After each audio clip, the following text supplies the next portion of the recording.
So let's introduce you to arithmetic series. Now, a series is a summation of a sequence.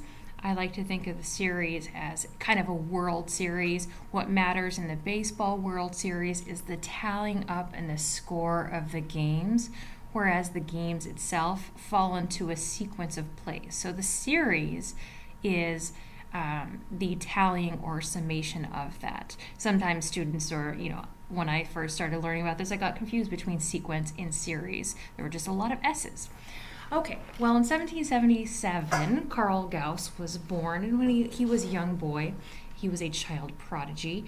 He was very challenging to his teacher, who couldn't keep him entertained or busy, so he gave him a challenge of adding the first 100 integers.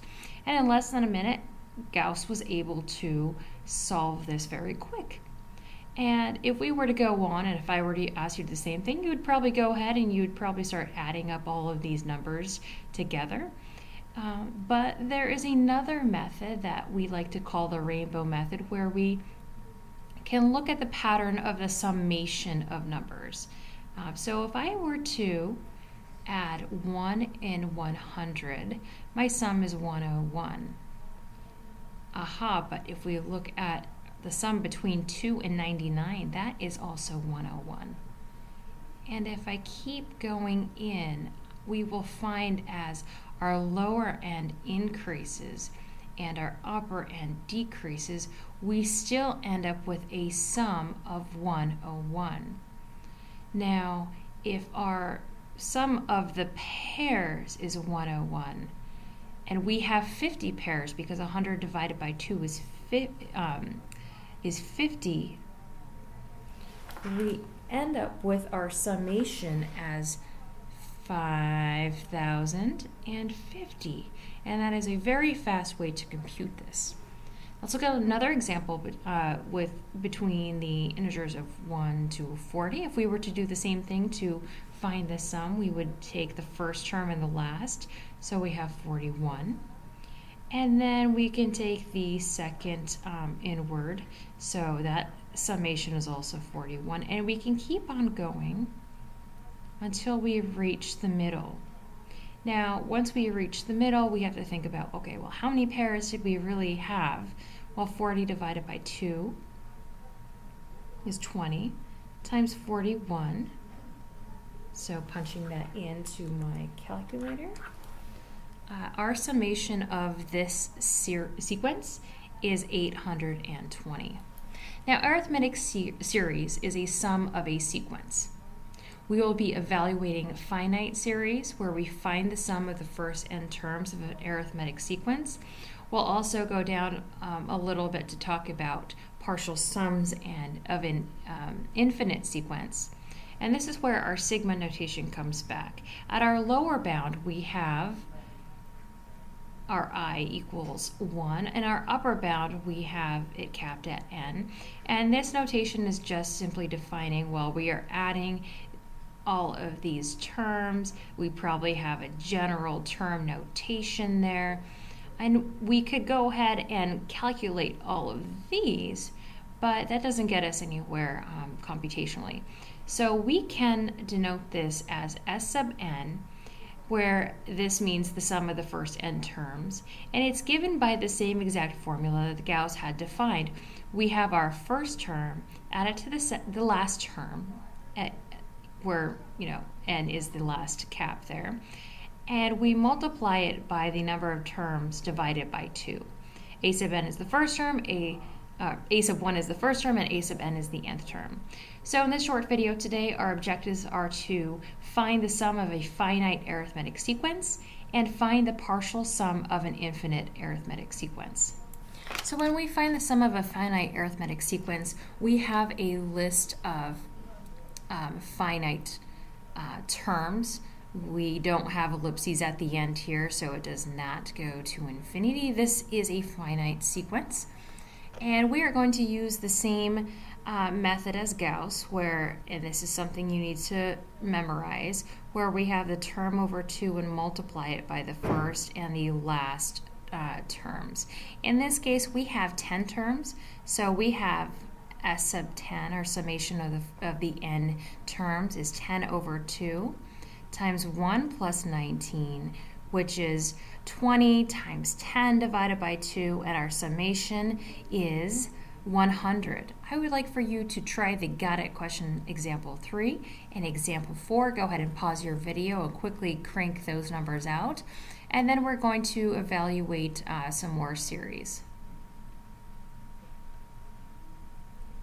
Okay, we can also use the sigma notation to evaluate a series. So we were familiar with this in our first set of videos. We have a relationship of outputting a particular sequence, and we need to add up those values. Well, we don't necessarily have to list everything out. We don't have to list out every single term, because our summation notation formula, how we get our values here, all we need is n, how many terms we have. We need our starting point at a sub 1 and our last, and I think that we can definitely get that information out of here. So if we were to find the summation here of s sub 25, it's asking us to sum up the first 25. We are going to take 25 and divide it by 2, and we need to find our a sub 1 and our a sub n. Okay, so we're stuck right here at this point. We haven't yet generated any of our terms from this summation. So let's go ahead and do that on this side. Well, at a sub 1, we have 5 times 1 minus 9, so I have 5 minus 9, I have negative 4. So my first term right here is negative 4. I'll go ahead and carry this arithmetic down. Let's find a sub n. Well, at our a sub 25, we need to plug in 25, so a sub 25 is 5 times 25 minus 9. So let's go ahead and crank that out. 5 times 25 minus 9, and that is 116.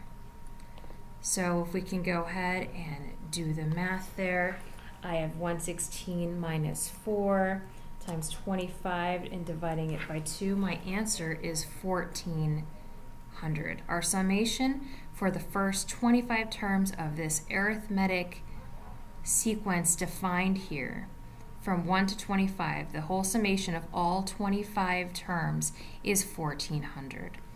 Now this is a good point for you to stop and try to solve the got it questions number 6 and 7.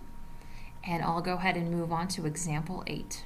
So we have a log problem here where it says logs are stored in a pile with 20 on the bottom layer, 19 on the second, and 18 on the third, and so on. So we have, if you can envision, just a bunch of logs here on the bottom layer, and there are 20 of them. And I'm not going to necessarily count them all out. I'm just going to go ahead and give you a visual of how they're stacked up with one less than the previous. And it also says there is one on top. So we have this kind of tiered log pile here. And so from the bottom up, I have 20 all the way to 1. How many logs are in the pile? Well, our n is equal to 20 because we had 20 total stacks, correct? And so we can kind of look at our summation of the 20 different rows or stacks as 20 divided by 2 plus 1 times 1 plus 20, and we can go ahead and crunch out our formula of 21 times 20 and divide that by 2, and we have a total of 210 logs in our pile. That was super fast. This is an amazing way to generate estimates and actual calculations of things stacked up on each other.